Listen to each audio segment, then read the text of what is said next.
I'm proud to be joined by Senator Stabenow, who will be here in a minute, Senators Menendez and Whitehouse. So the Senate's continuing on our productive streak. With today's vote on Judge Florence Pan of the D.C. Circuit, we will have confirmed our 83rd judicial nomination of this Congress and our sixth Circuit Court nominee this month. You all know how important those Circuit Court nominees are. As a judge for both the D.C. Superior Court and the D.C. District Court, Judge Pan's remarkably qualified and experienced. After the Supreme Court, the D.C. Circuit Court of Appeals is probably the most important federal court in the country. It has jurisdiction over cases involving Congress and most of the executive branch agencies.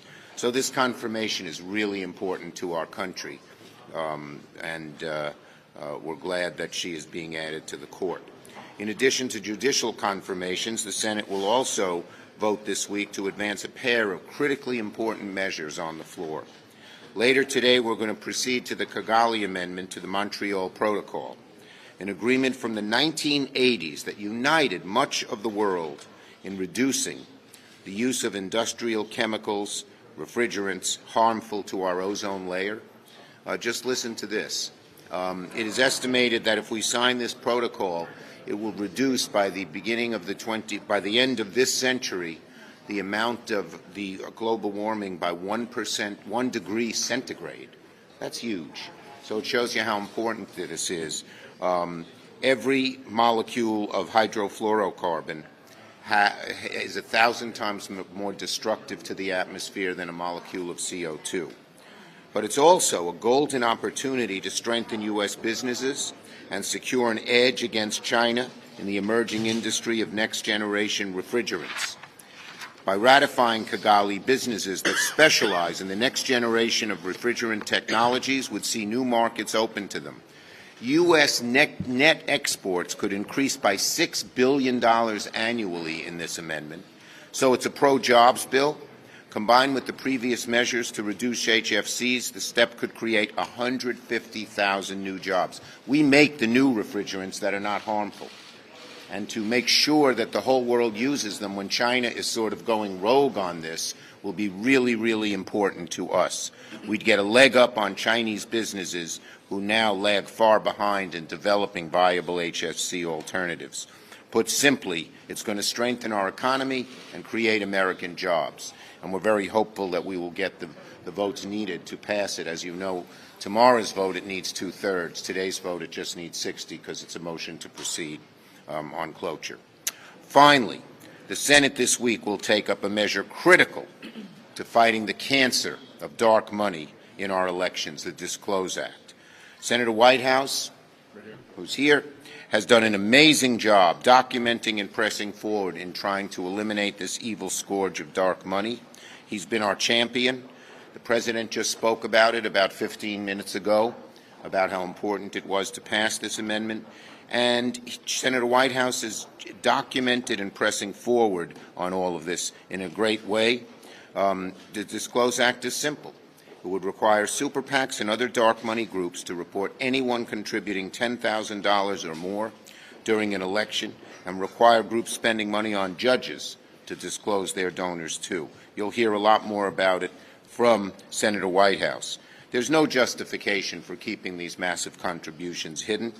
Even Leader McConnell used to support disclosure till it served his political interests, and then he did a 180-degree about-face. But in 1997, he said, this is McConnell, I think disclosure is the best disinfectant. I think it gives our constituents an opportunity to decide whether or not we're in the clutches of some particular interest group and whether or not that's a voting issue for them.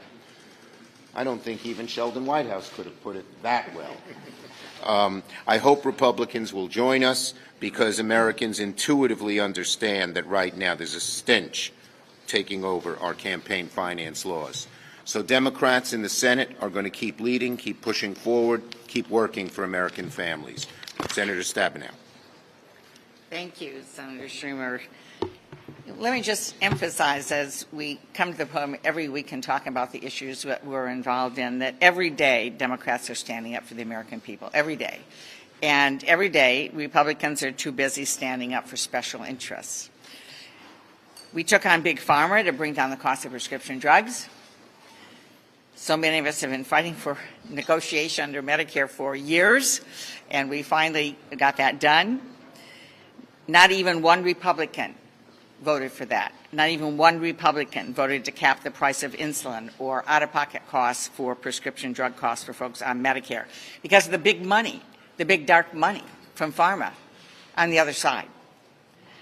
Democrats took on big oil to lower energy costs and tackle the climate crisis and create literally millions of new, good-paying, clean energy manufacturing jobs. The Republicans, they're too busy taking campaign contributions from big oil, dark money, big interests that for years stand with them on their side against the American people. We took on the gun lobby, passed the first significant gun safety legislation in 30 years. We stood with children while most Republicans stood with the NRA. And Democrats reduced the deficit by requiring that big corporations that pay zero in taxes, maybe they should contribute to America too, just like everybody else. But again, the Republicans stood on the other side with the corporations that pay zero and the dark money that backs them up.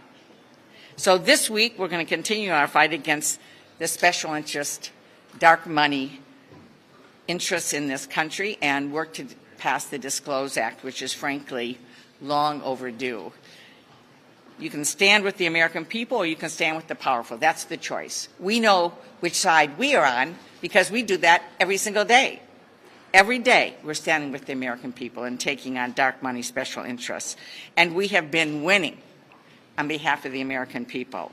It is way past time to make the Disclose Act law to shine a bright public light on what they are doing and stop it. Senator Menendez. Thank you, Mr. Leader. I want to talk about the Kigali Treaty, amendment which we're voting on as we speak. American refrigeration and air conditioning manufacturers have defined the global industry standard for decades. Our companies have the competitive advantage over those in China and India, which have doubled down on yesterday's technology. American businesses have been clear. It's time to phase down antiquated chemicals, known as HFCs, which American manufacturers want to leave behind. They have been investing billions of dollars to develop new technologies, alternatives to HFCs, and they've done so in ways that will ultimately decrease costs for consumers.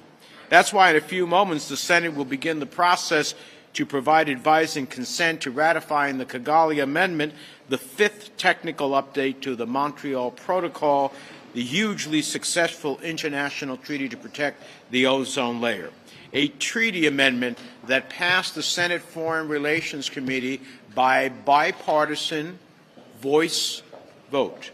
A bipartisan voice vote. We don't generally pass treaties in the committee, and we don't generally do it by voice.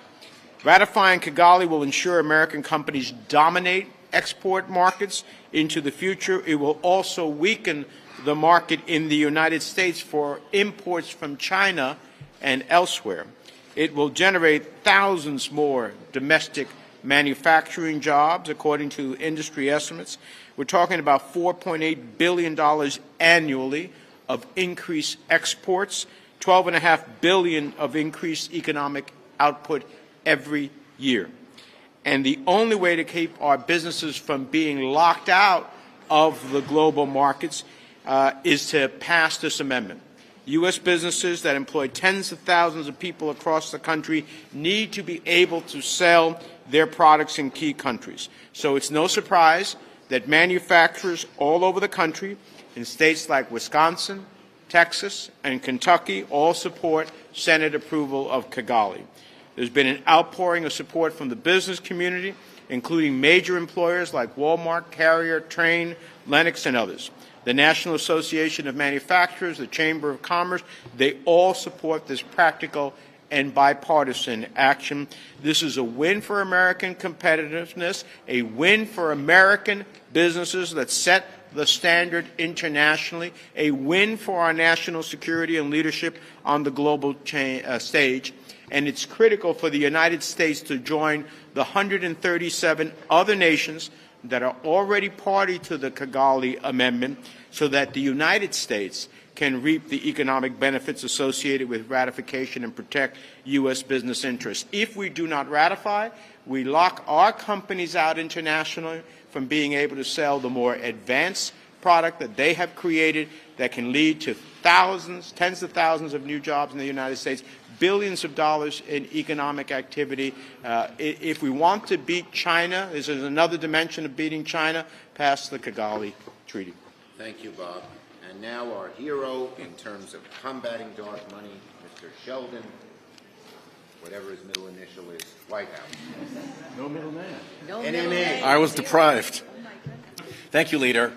The theatrical misrule of the Trump administration created a MAGA spectacle of cruelty, bombast, corruption, and lawlessness. And that spectacle dazzled and distracted many from the creeping, insidious, clandestine influence of dark money, what the President defined today as money that flows in the shadows to influence our elections. We now know that dark money brought us a decade of climate denial and obstruction, a national campaign of voter suppression, the special interest capture of the Supreme Court at a so far documented cost of $580 million, filtered through front groups played like piano keys, and a Republican Party that has become as dependent on dark money as a deep-sea diver on his air hose. The public sees and feels that their government too often responds to secretive special interests and not to them. Americans across the political spectrum, from Tea Partiers to Bernie bros, are justifiably furious. They want answers. And the disclosed vote will make crystal clear who wants to remove the dark money toxin from America's political system and who insists on protecting and defending it. Thanks very much. Thank you, Sheldon. Leader Schumer. Go ahead, Manu. The President said in an interview that he has not made a decision about whether or not to run for re-election. Do you personally want him to run for re-election and believe he's the best candidate for your party? If he runs, I'm going to support him. Yes, next. The President said that he believes the pandemic is over. Do Democrats think the pandemic is over? And how is that influencing efforts to secure COVID funding on the CR? Okay.